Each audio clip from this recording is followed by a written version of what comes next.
আমার ডিমের ঝোল হয়ে গেছে। আমি এই যে আলু কেটে নিছি, ডিমের আজকে ঝোল করব, ডিমের ঝোল। তার জন্য আমি আলু কেটে নিছি। এই যে ডিম দিয়ে দিলাম কুকারে সিদ্ধ করে নেওয়ার জন্য, দিয়ে দিলাম। এবার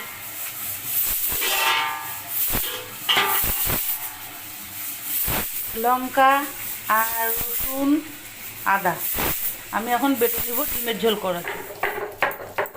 বেটে নিচ্ছি আমি, মিহি করে মশলাটা বেটে নেব।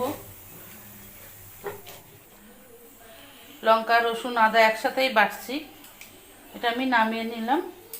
এখানে হচ্ছে পেঁয়াজ কুচাই নিচ্ছি, এটার সাথে আমি আর মশলা দিব, এটা একটু পরে দেখাচ্ছি। তুলে নিচ্ছি আমি হলুদ আর লবণ মাখাই নিচ্ছি। কড়াইতে ডিম ভাজবো বলে ডিমগুলো ভাজা হোক। ডিম ভাজে নিলাম,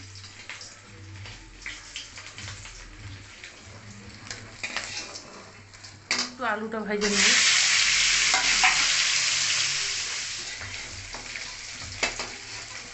আলুটা আজকে আমি ভাইজেই করি, ভাইজেই নিলাম। জিরা তেজপাতা পেঁয়াজ দিয়ে করবো, দিলাম পেঁয়াজগুলো কুচি করতে ওগুলো দিয়ে দিলাম। পেঁয়াজটাকে লাল লাল করে ভাজে। জিরা ধনিয়ার গুঁড়া 1 চামচ, লঙ্কার গুঁড়া 1 চামচ, সাথে দিচ্ছি লবণ দিচ্ছি ওখানে আমি, আর লবণ দিব না। আর দিব হচ্ছে এই মশলার মধ্যে হলুদও দিয়ে দিলাম। এটা আমি এখন একটু জল দিয়ে, সামান্য একটু জল দিব, মশলা বাটা জলটা দিব। এটা এইভাবে গুলাই নিলাম। পেঁয়াজটা ভাজা হয়ে গেলে মশলাটা দিয়ে কষাবো। লাল করে ভেজে নিচ্ছি, এবারে আমি এর মধ্যে মশলাটা দিয়ে দেবো। সাথে মশলার বাটি ধুয়ে একটু জল দিয়ে দিলাম। এবারে ভালো করে মশলাটা দিয়ে আবার কষবো।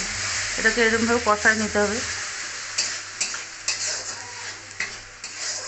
টমেটো ছোটো ছোটো ছোটো ছোটো করে কুচি কুচি করে টমেটোরও দিতে পারো, আমি টমেটোর দিলাম না আজকে।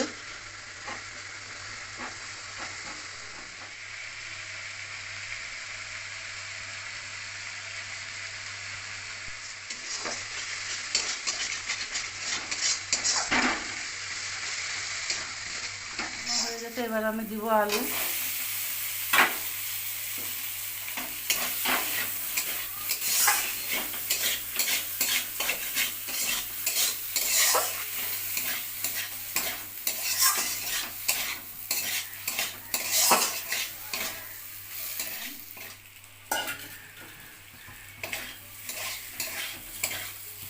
ডিম আলু একসাথে ভালো করে কষা নিচ্ছি।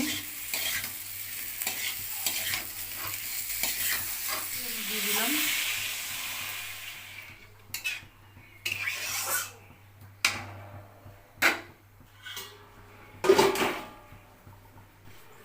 আমার ডিমের ঝোল হয়ে গেছে। এই যে এবারে আমি দিব গরম মশলা, সবটাই দিয়ে দিলাম। না বেশি আছে, থাক, দিয়ে দিলাম। এখন আমি গরম মশলা দিয়ে দিচ্ছি, এটা নাড়াচাড়া করে নামা দিচ্ছি।